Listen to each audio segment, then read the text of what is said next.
Kia ora koutou katoa, nau mai, haere mai, ki te whare kararehe o Tāmaki Makaurau. Hello everybody, welcome to Auckland Zoo.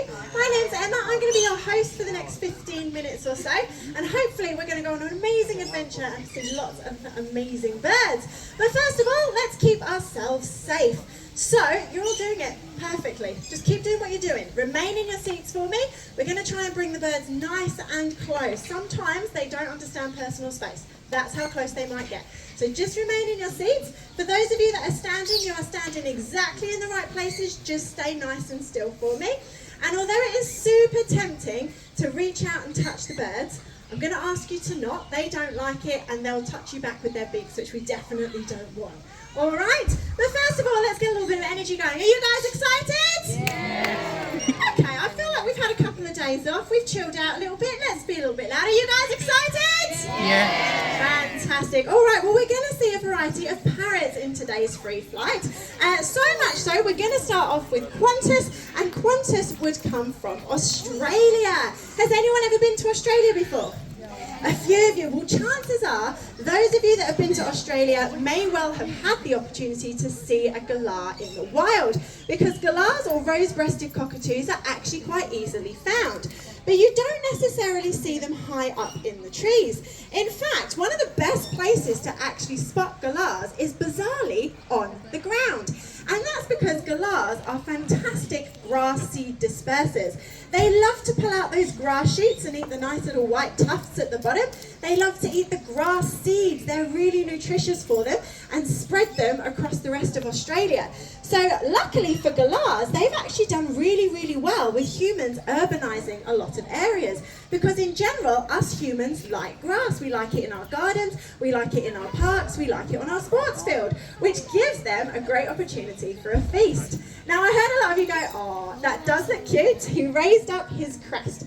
Now, the reason he does that is it's his way of communicating. So galahs, being part of the cockatoo family, are the only family that have that crest, and it enables them to raise it up if they're feeling a little bit frightened, if they're feeling a little bit angry, or if they're just trying to communicate in any way.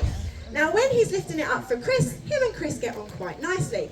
If he was to come anywhere near me and raise his crest, it's for a very different reason. And I know that because quite often if he raises his crest and he's near me, I get bitten afterwards. So I know we don't have the best relationship. And that's okay. You can't love everyone all at the same time.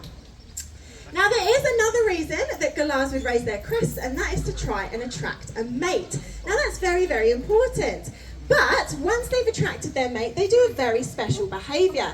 They'll fly to the ground and collect some little leaves. So what Chris is giving him here is a little wooden leaf. Now imagine that's real. He'll fly down to the ground and then fly it up to a tree hollow. Now that tree hollow, he would have previously already found, checked it, made sure there's no snakes or spiders inside there, started to dig it out with his beak and his feet to create a nice little hollow. Then, to make sure that it's nice and comfy for his female to be able to lay his eggs on, he collects a whole bunch of leaves and places them on the inside.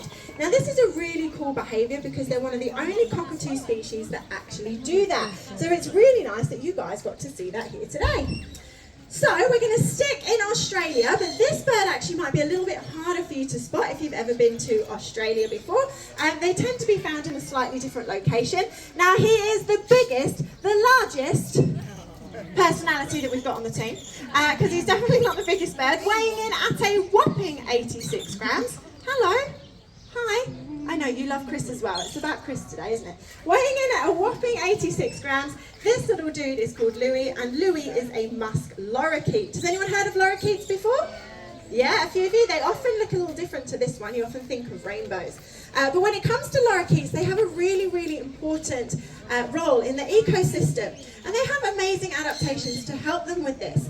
Now, he's jumping from flower to flower. And what I'm feeding him in this syringe is a special nectar. So out in the wild, lorikeets love to eat pollen and nectar. It's very high in nutrients. It's high in sugars. It's high in ups to daisies. Oh, am I a pretty flower? Thanks. That's nice. There we go. Should we try again? Look on here. There you go. So what happens is as he puts his head inside the pink flower, he gets it covered in sticky nectar and pollen. He's supposed to fly to me now. Okay, we'll try that again. Then once he flies to Louis, hi, I'm here. Hi, you just go rogue today. Oh my goodness. I told you he had the largest personality, didn't I? Okay. Can you come back to me? We've not finished yet.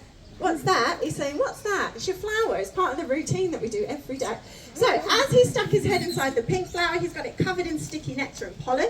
Then he flies like an eagle from the pink flower over to the purple flower and gets some of that from the nectar from the pink flower rubbed off onto the purple flower, and that is called cross-pollination.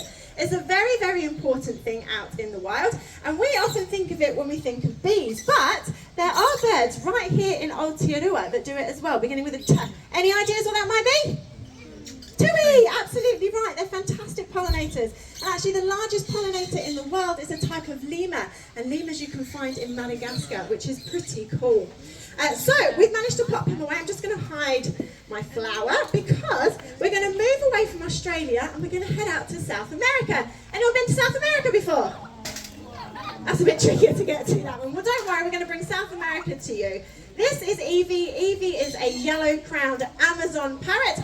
Any ideas where we might find an Amazon parrot? In the Amazon, yeah, I promise you, it wasn't a trick question. Absolutely right. The Amazon rainforest. Now, she flies a little bit different to all the other birds that you have seen today. She is one of the parrots that really doesn't understand personal space. So she is going to get nice and close to you, so just remember to stay nice and still.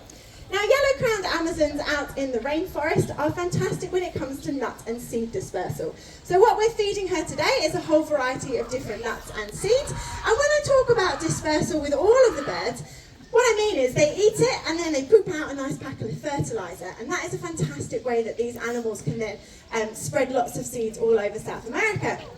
Now, unfortunately, out in the wild, Amazon parrots are actually doing all right, but unfortunately some of their wild cousins are not doing quite so well. And that's due to a few things. One is deforestation, but one is also the fact that people adore these parrots because they are very, very loud, they like to sing, and they have the ability to mimic, and lots of people want them for pets. Now, I really, really like Evie, but she's definitely not a pet that I would want to take home. She lives for a very, very, very long time. In fact, it's actually her birthday coming up very, very soon.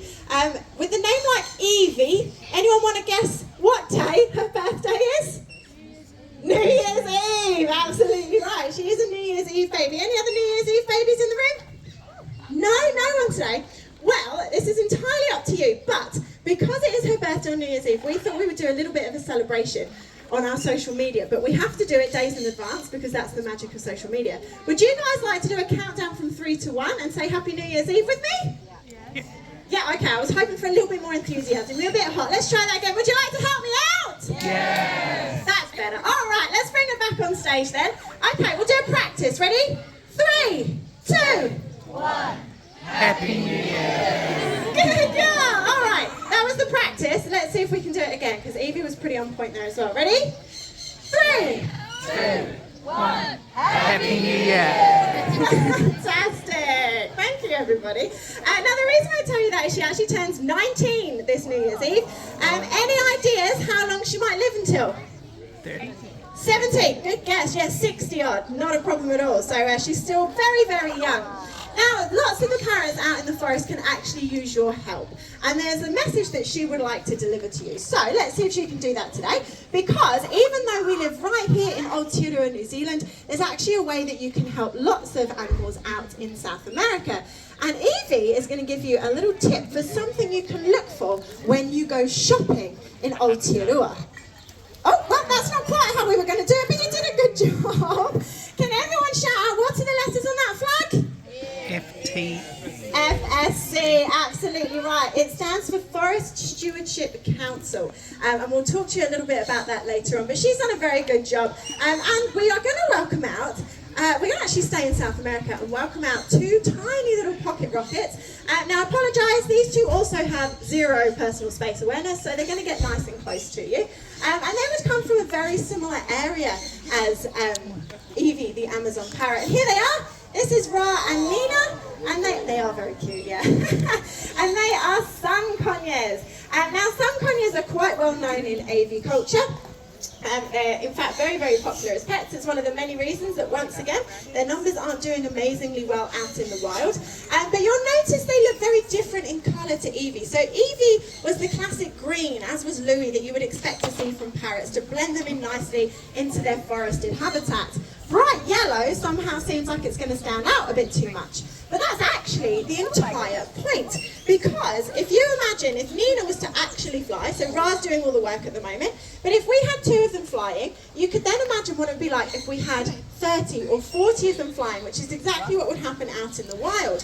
Now, because they all choose their own separate flight paths, they kind of maneuver around you individually. They have their own flight path, and so therefore it's actually really, really hard for a predator to be able to pinpoint one individual.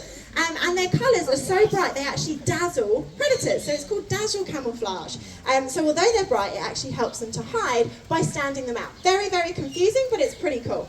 Oh, that was a nice little fly. Now, when I talk about endangered, they're actually the most endangered parrot that we do free fly. Thank you, Nina, for joining us. The most endangered parrot that we do free fly here at Auckland Zoo. There's actually only about 3,000 of them left in the wild spaces of South America. Now, to put that into perspective, we are expecting way over 6,000 people in the zoo today. So that's double the amount of humans inside our tiny little patch of land here in Aotearoa than there are some conures left in the entire of South American rainforest, which is pretty sad. Now, as we mentioned earlier, there is a way that you guys can help.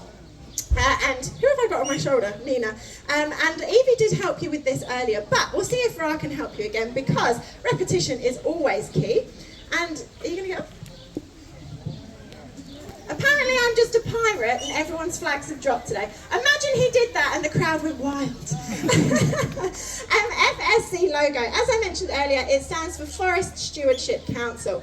Now, when you go and you buy any paper products, that can be anything from tissue paper, toilet paper, writing pads. We've just had Christmas wrapping paper, Christmas cards, birthday cards.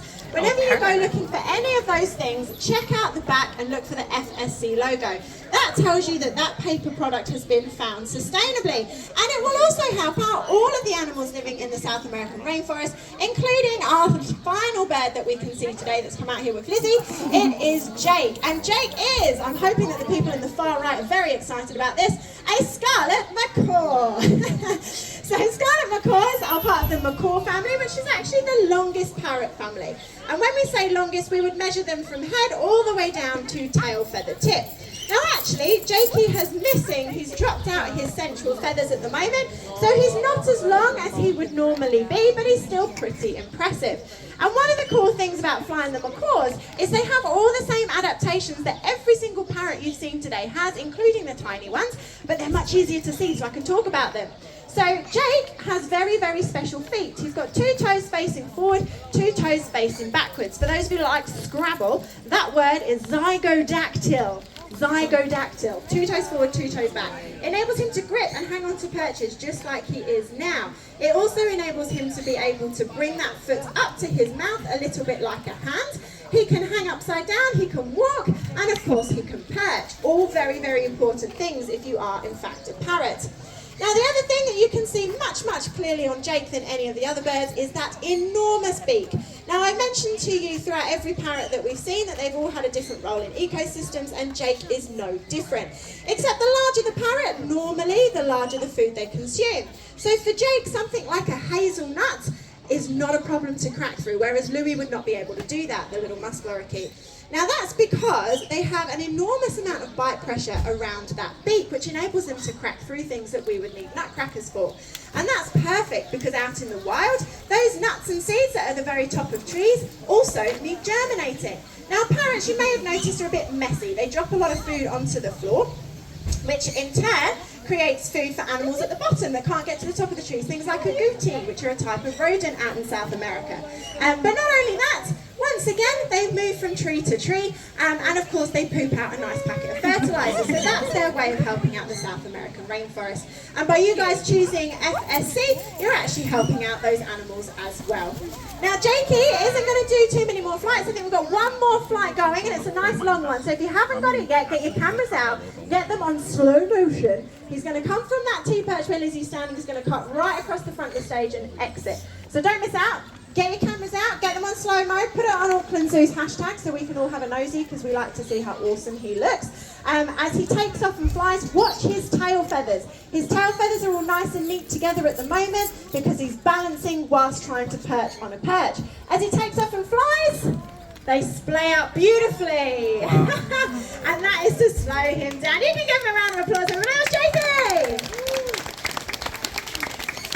Now, sadly, that does conclude our free flight demonstration. Did you all have a good time? Yes. Fantastic, and thank you all for helping us out. Check out our social medias on New Year's Eve. Hopefully we'll be able to release that post a little bit later on. If you do have any questions, we're going to be clearing up for a little bit. Come on down and ask me. There's heaps more taking place across the zoo today. The next talk, I believe, is at 12:15, and it's with our Galapagos tortoises, so you don't have to go very far.